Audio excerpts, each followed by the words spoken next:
The first snow of the season came early that year, drifting down through the cottonwoods and settling soft over the roofs of Willow Creek.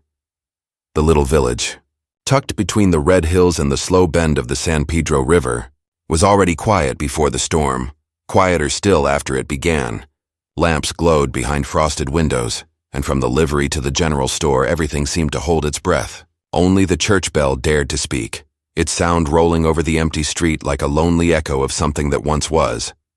Inside a small cabin near the edge of town, a young woman sat by the fire, staring at her reflection in a cracked mirror. Her wedding dress hung behind her, plain muslin folded and pressed, untouched. The letter from her father lay open on the table, its words burned into her mind.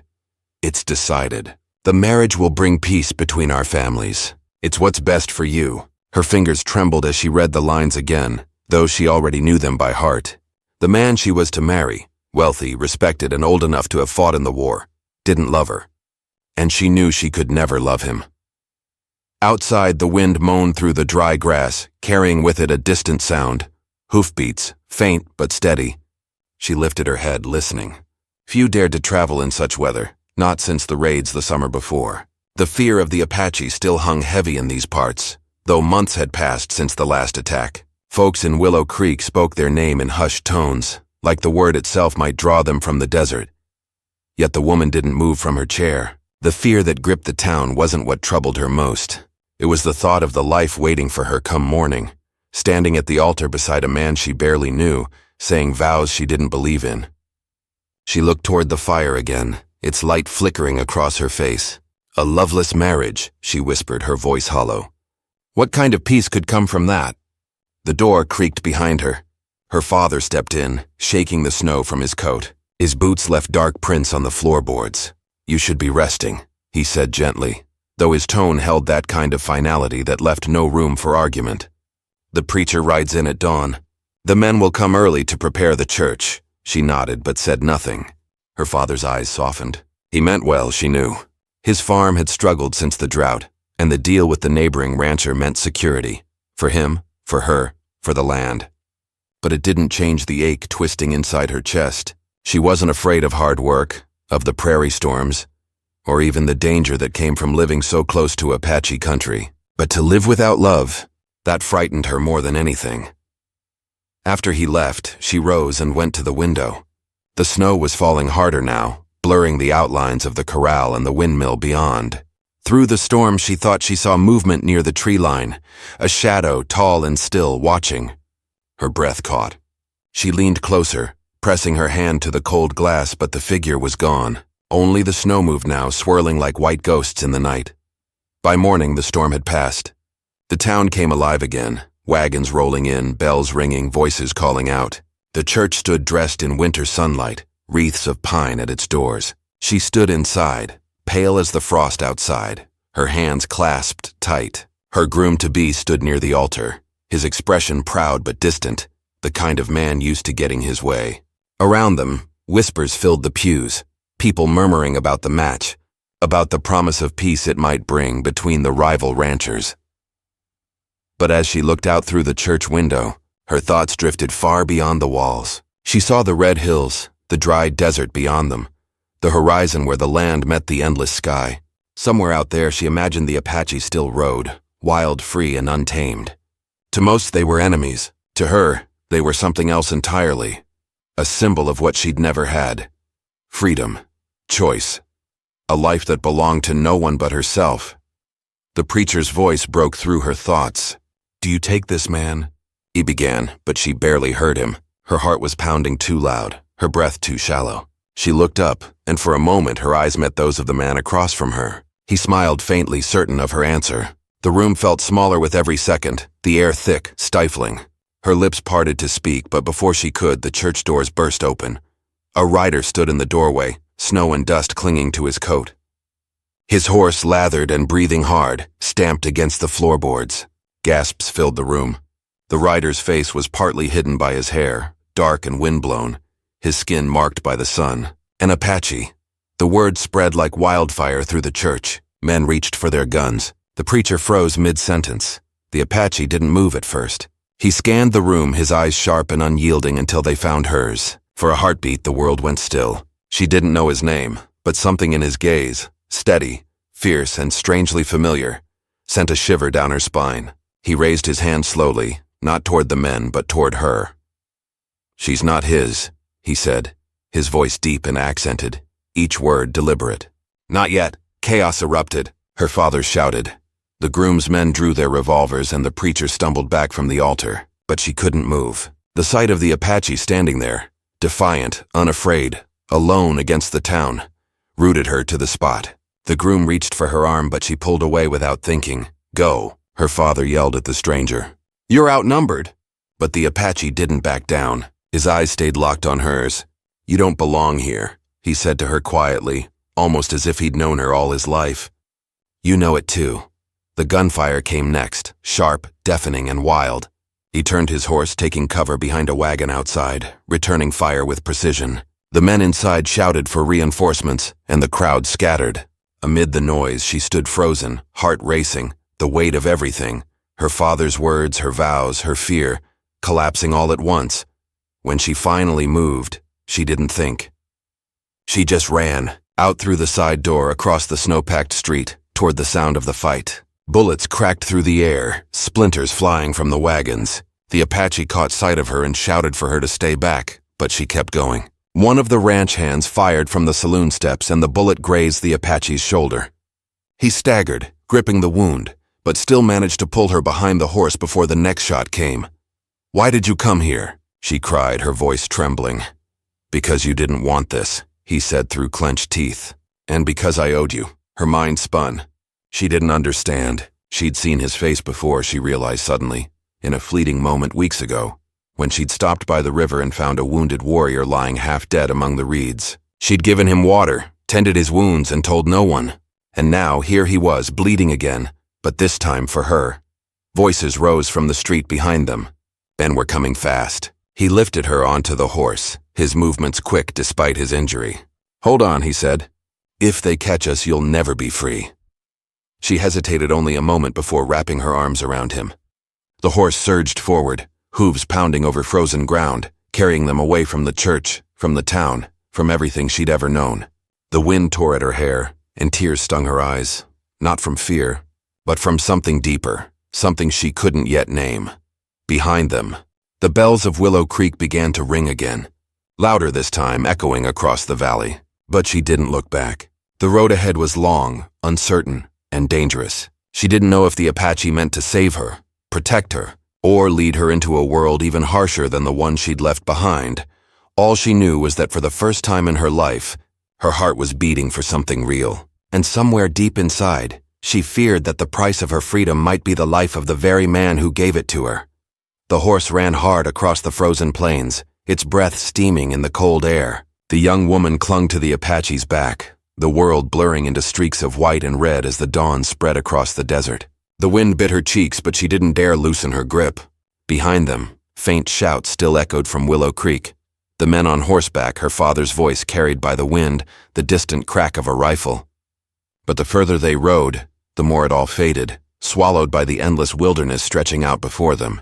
She didn't know where he was taking her. The land grew wilder with every mile, the road giving way to rock and dry brush, the hills rising like dark sentinels around them. Finally, when the horse began to stumble from exhaustion, the Apache slowed and turned toward a small canyon. He led them through a narrow pass until they reached a hidden hollow where the wind barely touched. There, beneath a sandstone overhang, a fire pit lay half buried in ash, as if someone had once camped there long ago. He dismounted without a word and helped her down. His movements were steady despite the blood soaking through his sleeve. She tried to speak, but her voice caught in her throat. She wanted to ask why he had come, what he wanted, how he had found her, but all she could do was stare at the wound spreading dark against his skin. "You're hurt," she whispered finally. He glanced at his shoulder, then at her. "It's nothing," he said, though his jaw tightened in pain. He tore a strip from his shirt and pressed it to the wound, his hands sure and practiced. The sight of his calmness, even as blood dripped into the snow, made her heart ache in a strange, confusing way. This man, this stranger who had burst into her wedding, wasn't like anyone she'd ever known. She knelt beside him, reaching for the cloth. "Let me help," he hesitated, then handed her the strip without a word. His gaze stayed on her as she cleaned the wound, her hands trembling slightly. The cut wasn't deep, but it would leave a scar. "You saved me once," he said after a long silence, his voice softer now. "By the river. You remember?" She nodded slowly. "You were barely breathing. I didn't think you'd live. You shouldn't have helped me," he said, his tone even but weighted. "If your people knew—" "I didn't care," she interrupted. "You were dying." He looked at her for a long time as if trying to understand something he couldn't quite name. Then he looked away toward the distant horizon. "Your people and mine," he said quietly.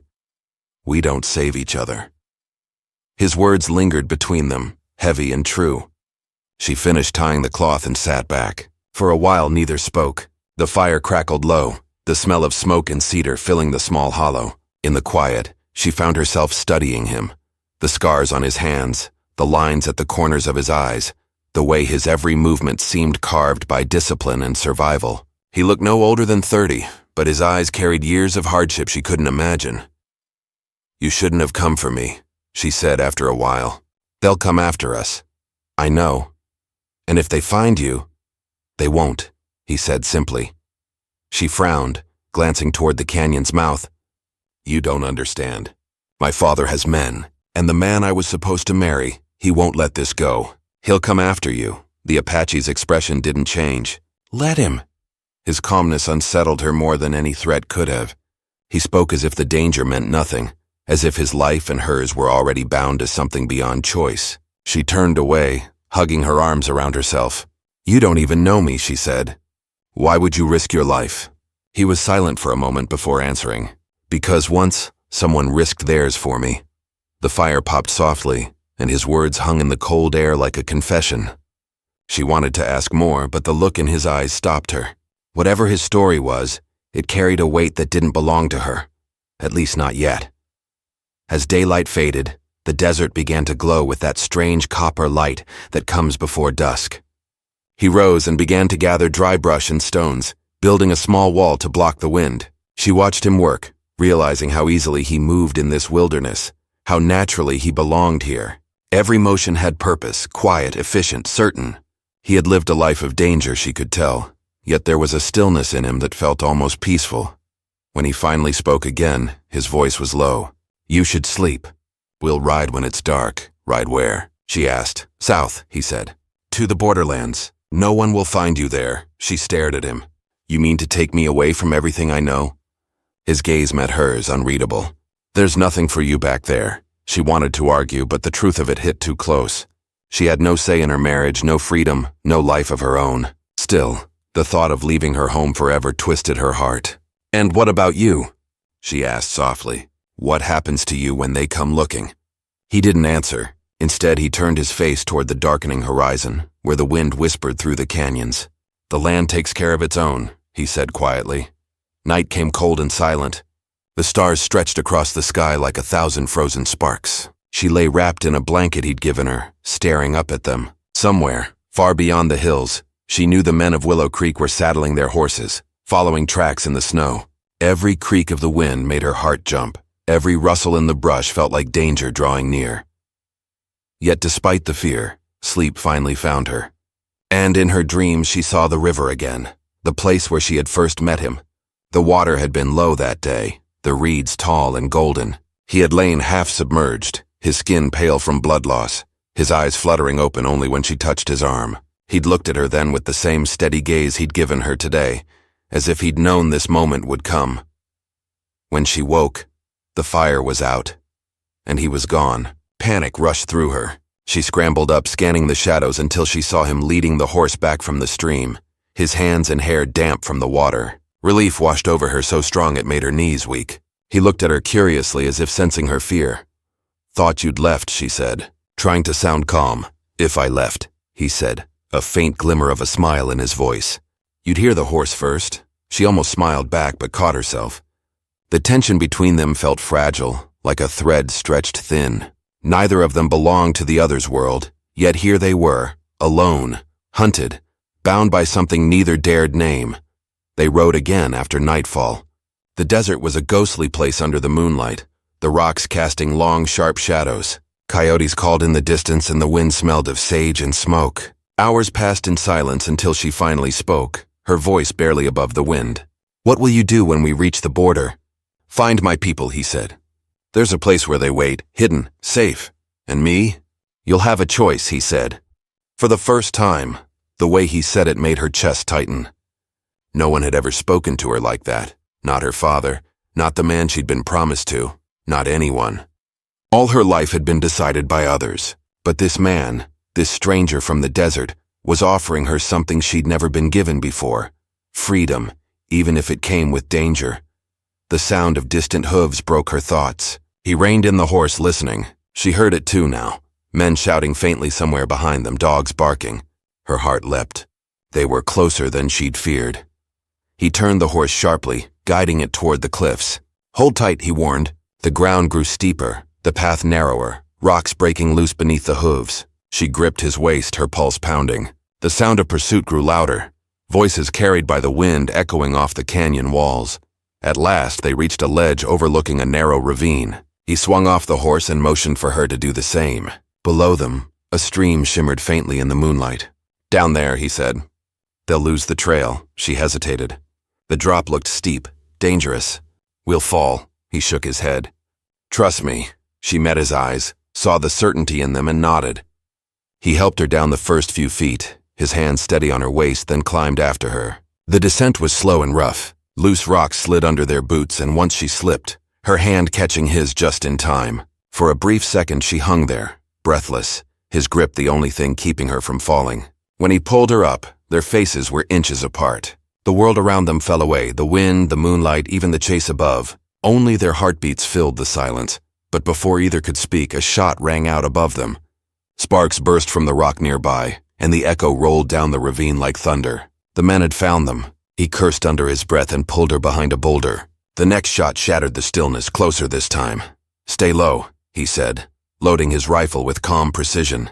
"If we get separated, follow the stream south. Don't stop." She wanted to argue, to say she wouldn't leave him, but the look in his eyes silenced her. It wasn't fear she saw there, but resolve, fierce and unshakable. He would fight for her, whether or not he survived it. The sound of horses grew nearer. The air trembled with the coming clash. She pressed her back to the cold stone, clutching her shawl, her heart breaking with the realization of what this man had risked. Somewhere deep inside, beneath the terror, a new feeling was taking root, one she couldn't yet name, but one that would change everything before the dawn. The night closed in thick and black as the wind carried the smell of gunpowder down the ravine. The Apache crouched beside the boulder, his rifle steady, his eyes fixed on the ridge above. The woman sat against the rock behind him, trying to steady her breathing. Every sound felt sharper in the silence. The click of his rifle, the restless snort of their horse tethered nearby, the crunch of boots echoing faintly from above. The men from Willow Creek were close, maybe a dozen of them, following the broken trail through the rocks. She could almost hear her father's voice among them, barking orders, promising vengeance. The Apache turned his head slightly, listening. His expression was calm, but his movements were quick and precise, like a man who had lived his whole life surrounded by danger. He scanned the ridge, then whispered, "They're splitting up. 2 on the north side, 4 moving down the slope. The rest will circle behind us." She swallowed hard. "You can't fight all of them." He gave a faint smile. "I don't have to. Just long enough for them to stop chasing." He reached for the horse's reins and pressed them into her hand. "Take her. Follow the stream south. Keep low. Don't stop till sunrise. I'm not leaving you," she said quickly, shaking her head.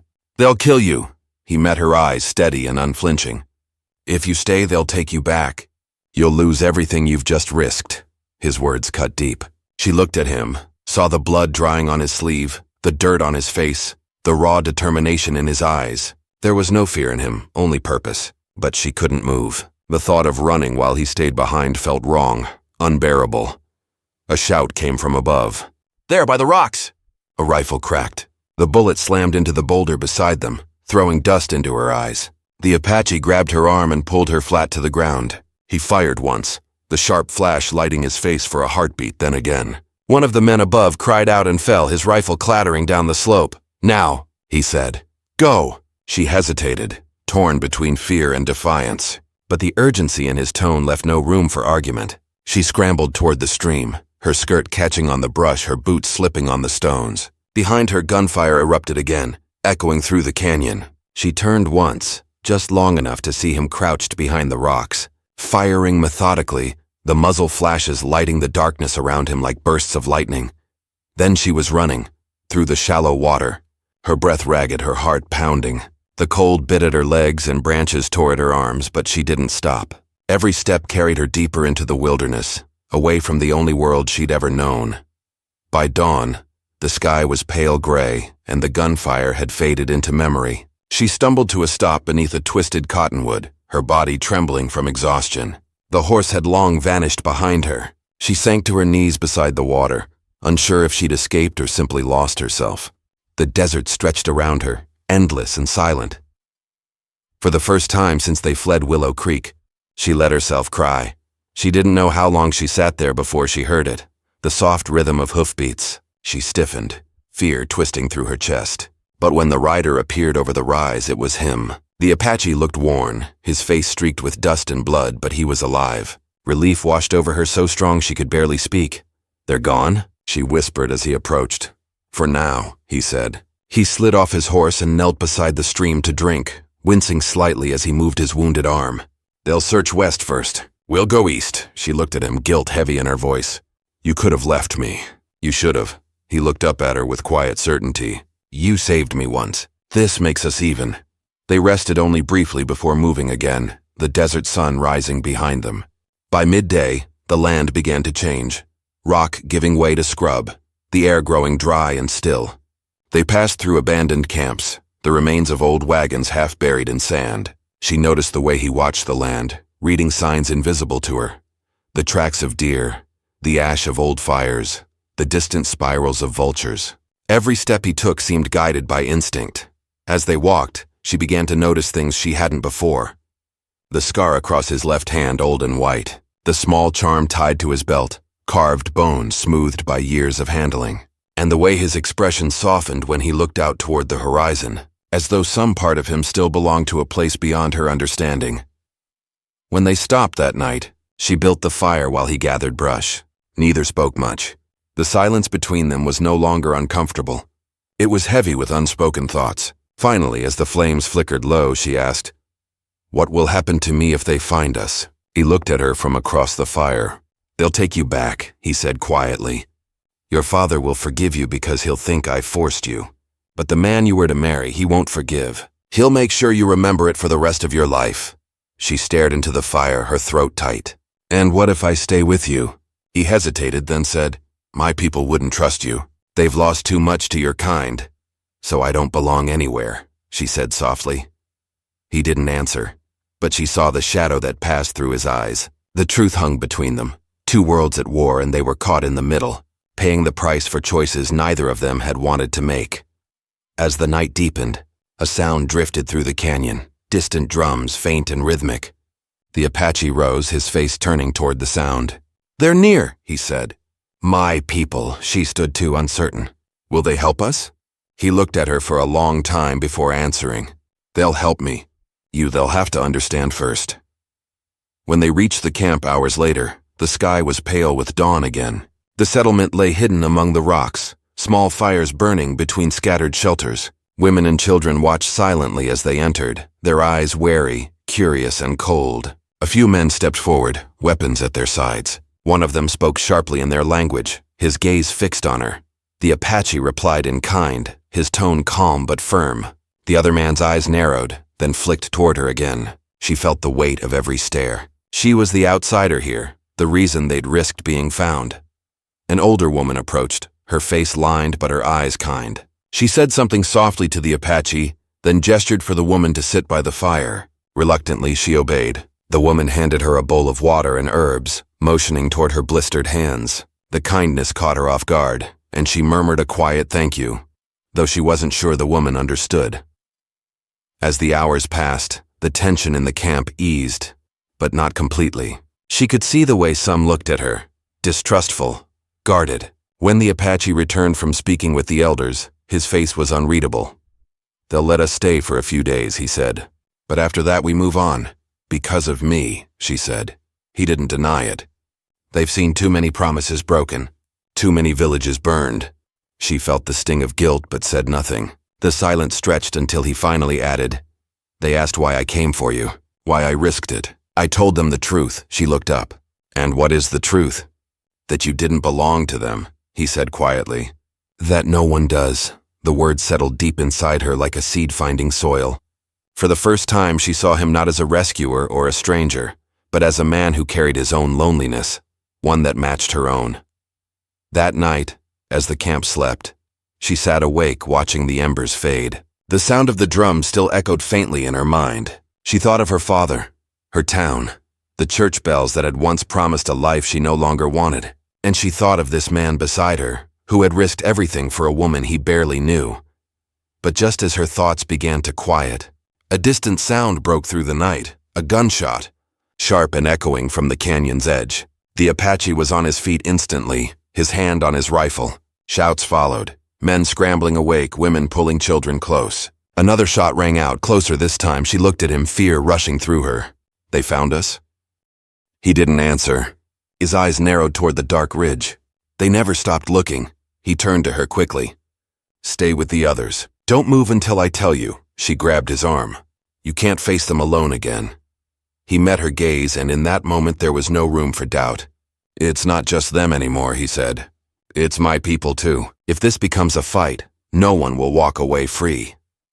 Before she could answer, he was gone, vanishing into the darkness beyond the firelight. The night erupted with voices and gunfire, the two worlds colliding once more, each fighting to survive, neither willing to yield. She stood frozen in the shadows, the weight of it pressing down on her.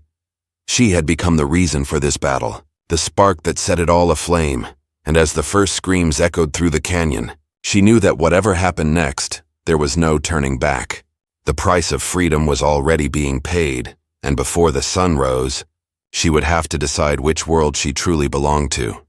The night was alive with chaos, the sharp cry of gunfire, the echo of hooves, and the wild, desperate shouts of men clashing in the darkness. The woman crouched low behind a wagon, her heart pounding so hard she thought it might burst through her chest. The air smelled of smoke and dust, and every flash of gunfire lit the canyon walls for an instant, before plunging everything back into blackness. The Apache had disappeared into that storm of sound and shadow, and the waiting tore at her more than the fear itself. Sparks drifted through the night from a burning tent nearby. The camp that had seemed so still hours ago now churned with confusion. Villagers shouting to protect their children, men trying to take positions along the rocks. Somewhere beyond the ridge, voices in English shouted orders, the words lost in the wind. They had come after them. Her father's men had followed the trail, and now the fight she had tried to escape had reached this hidden world.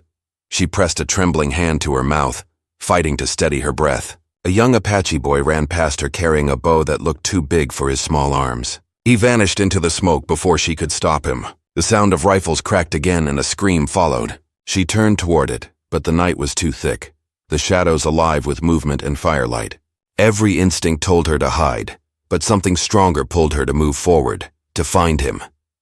She rose from behind the wagon and ran toward the ridge, keeping low, her boots slipping in the sand. The ground trembled as a horse galloped past, riderless.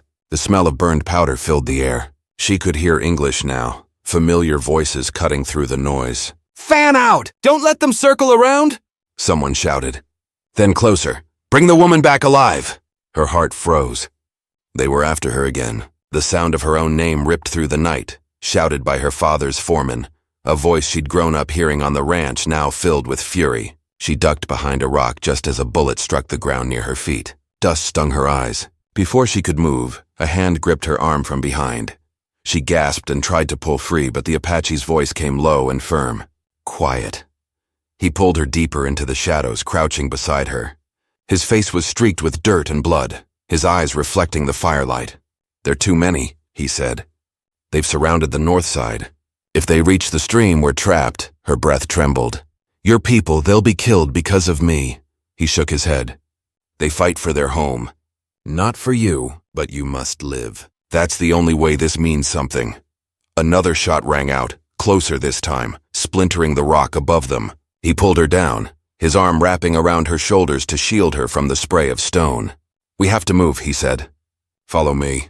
"Don't stop, no matter what happens." She nodded, too frightened to speak. He led her through the narrow path between the rocks, moving with quiet precision. The gunfire grew fainter behind them, but the cries did not. The sound of men dying carried far in the canyon, and each echo made her stomach twist. The Apache glanced back often, scanning the shadows with the calm focus of a man used to surviving impossible odds.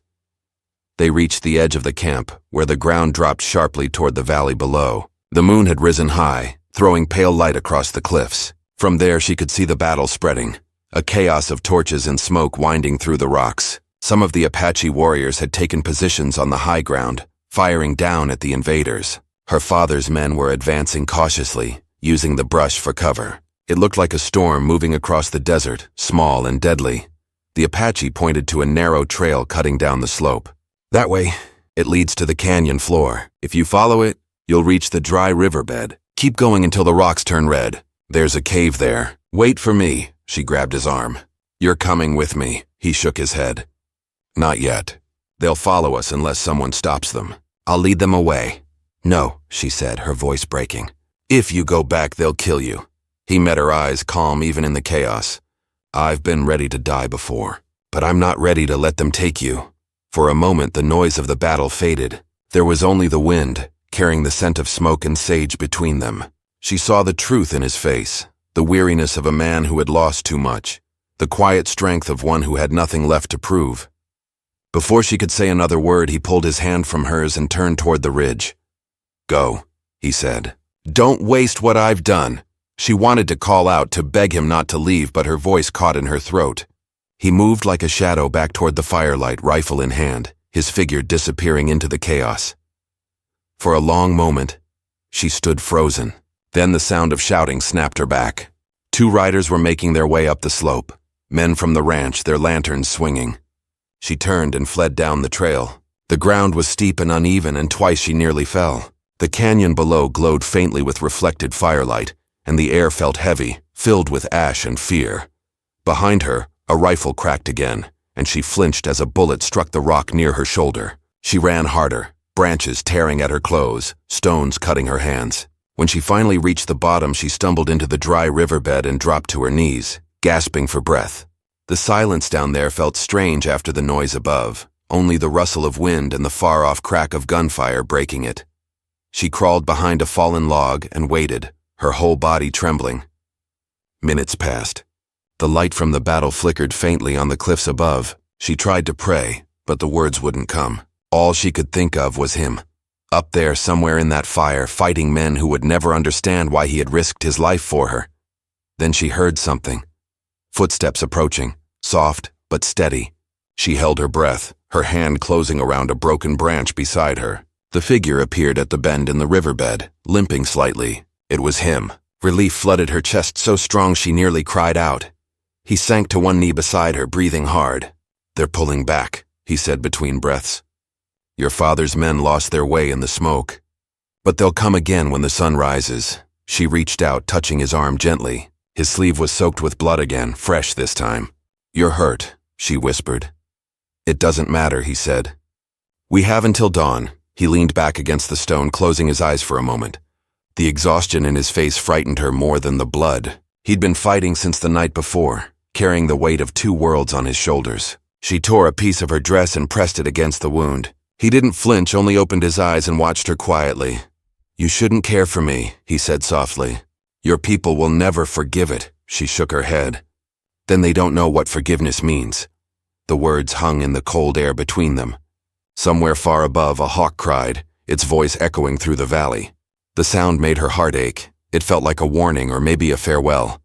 The Apache stirred and looked toward the horizon where the first pale glow of dawn was spreading.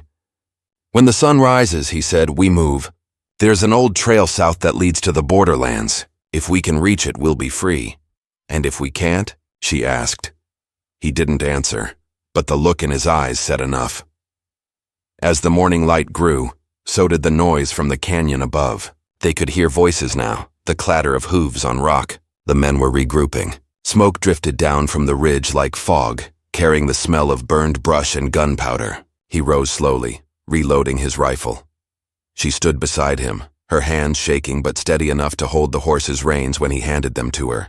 The animal was tired and skittish, its coat streaked with dust and sweat. He placed a hand on its neck, murmuring something in his own language that calmed it instantly. "Once we start," he said. "Don't look back." She nodded, though every part of her wanted to do the opposite. The ridge above them was alive with movement now, dark shapes against the lightening sky. Her father's men were spreading out, searching. The Apache tightened the strap on his rifle and took her hand, leading her to the narrow path that wound out of the canyon. They began to climb just as the sun broke over the horizon, washing the desert in gold. For a moment, everything seemed still. Too still. Then came the sound of a horn, the signal she had heard since childhood on the ranch, calling men to gather. Her breath caught. They had found them. The first shot rang out, striking the rock near their feet. The horse reared and she cried out. The Apache pulled her behind a boulder, his rifle already up. More shots followed, echoing like thunder through the canyon. Dust rose around them, sunlight cutting through it in bright streaks. He turned to her, voice firm. "If they reach us before we cross the ridge, it's over." She stared at him, her throat tight. "Then what do we do?" He chambered another round, eyes cold and focused. "We fight." And as the echoes of gunfire filled the morning air, the two of them stood together on that narrow path, caught between a world that wanted her back and a world that refused to let her go, each step leading them closer to the moment that would decide everything. The desert wind howled through the cliffs, carrying the smell of blood and dust. As the sun climbed higher and the battle for freedom began, the first rays of the sun fell across the canyon as gunfire tore through the morning air. The Apache fired once, twice, each shot echoing against the rock like thunder. Men shouted from the ridge, their shadows flickering in the golden light. The woman clung to the horse's reins, her heart pounding so loud it drowned out everything else. The wind whipped through her hair, carrying the sharp scent of smoke and dust. This was it. The final chase, the last stretch of ground between captivity and freedom. The Apache turned toward her, his face streaked with sweat and dirt, his eyes steady. "Ride," he said. "Now." She hesitated, but the look in his eyes left no room for doubt. With trembling hands, she mounted the horse, gripping the worn leather tightly. He swung up behind her, his arm around her waist as he urged the horse forward. Bullets whined past them, striking sparks off the rocks. The sound was deafening, a storm of anger and fear closing in behind them. They raced up the trail, hooves striking stone, the world flashing past in blinding bursts of sunlight and shadow. The canyon walls fell away on either side, opening into a wide stretch of desert that shimmered beneath the rising sun. Behind them, the men were still shouting, her father's voice among them, calling her name, pleading, cursing, breaking. She couldn't look back. If she did, she knew she'd never be able to keep going. The Apache guided the horse toward the southern ridge, where the land sloped down into the open plain. The path was rough, scattered with loose stone. Once the horse stumbled, nearly throwing them both. He steadied it with quiet strength, his hand pressed against her back. "Hold on," he said, his voice rough but calm. They reached the ridge just as another gunshot cracked through the air. She felt something tug at her sleeve, a burning sting along her arm. He tightened his grip, pulling her closer, shielding her with his body. She could feel his heartbeat against her spine, fast, steady, alive. When they crested the last rise, the desert spread before them, vast and endless. Far on the horizon, the faint line of red hills marked the borderlands he had spoken of, freedom. But it was still many miles away. Behind them, the riders had reached the ridge. She could see them now, her father's men, their rifles glinting in the sunlight, their horses straining on the climb. The lead rider raised his weapon, and before she could scream, another shot rang out. The Apache jerked slightly but didn't fall. He held the reins tighter, driving the horse faster down the slope. "Are you hit?" she cried. "Keep your eyes ahead," he said through clenched teeth. "We're close." The horse ran until its sides foamed, until its breath came in harsh bursts. The sun climbed higher, burning down on them both. The desert stretched endlessly, shimmering like a sea of light. She glanced back once and saw the riders still following, but their pace had slowed. The Apache's people, those who had survived the night's fight, had regrouped along the distant cliffs, firing down at the pursuers. The chase began to scatter, confusion breaking their line. By midday, the sounds of pursuit had faded. The desert was silent again except for the steady rhythm of hooves and the whisper of wind. The Apache slowed the horse, his breath ragged. When they reached the shade of a lone mesquite tree, he pulled the horse to a stop and dismounted slowly. She turned, ready to speak, but the sight of blood spreading across his side stopped her cold. He tried to hide it, pressing a hand over the wound, but the dark stain on his shirt told the truth. She slid down beside him, catching his arm before he fell. "You're hurt," she said, her voice breaking. He shook his head faintly. "It's nothing. It's not nothing," she cried, tearing a strip from her dress and pressing it against the wound. "You need rest.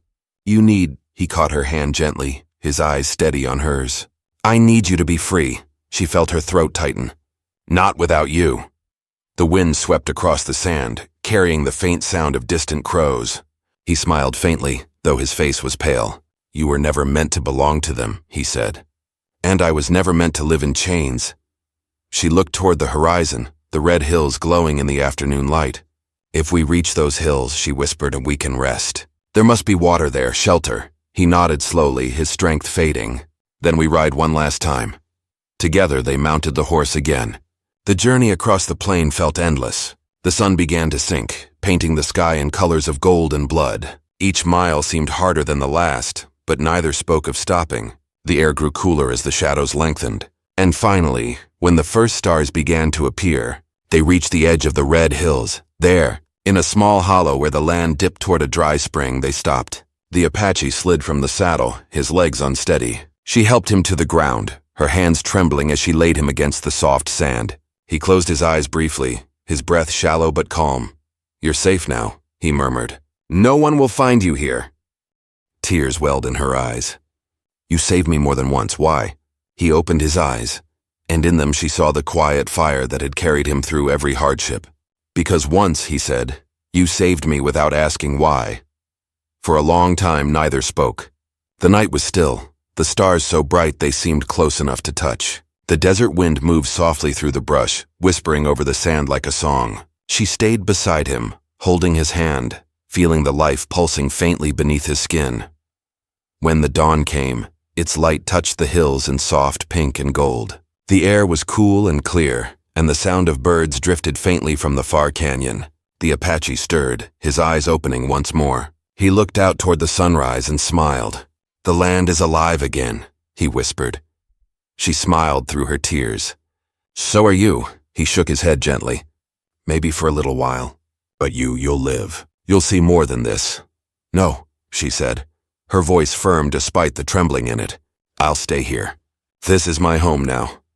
He looked at her for a long moment, and though his words were few, his eyes said what neither of them had dared to before, that love had grown between them, wild and fierce like the land itself. As the sun climbed higher, his breathing slowed. He turned his head slightly, his voice barely above a whisper. "If they come looking for you again," he said, "don't hide. Stand. The desert will know your name." She held his hand tighter, but his fingers were already growing cold. When his last breath left him, the wind seemed to pause as if the whole world were listening.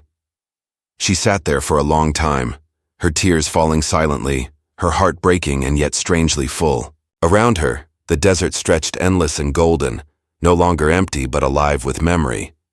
By midday, she rose and covered him with the blanket from the horse. She built a small cairn of stones above him, each one placed with care. Then she stood and looked out over the horizon.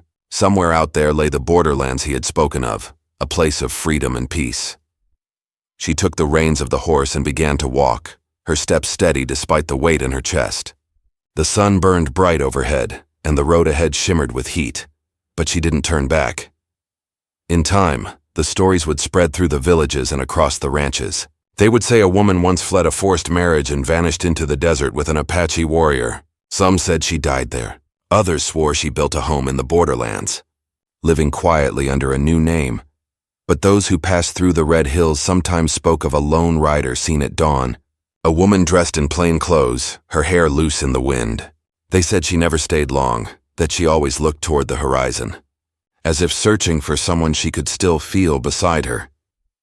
Years later, travelers found a small stone grave beneath a mesquite tree, marked only by a single carving, a symbol of two intertwined paths. No words, no names, just the mark of a love that defied the boundaries of two worlds. And when the wind blew through that canyon, it carried a sound like distant voices, soft, low, and steady, like the whisper of a promise kept long after the world had moved on. The story of the woman and the Apache warrior faded into legend, But those who knew the land still spoke of it quietly. They said that love, like the desert wind, never truly dies. It just changes shape, moving through time, unseen but eternal, and somewhere, beneath that endless western sky, the wind still carried their memory. Two souls bound not by blood or promise, but by the courage to choose freedom over fear, love over obedience, and a life that belonged to no one but themselves.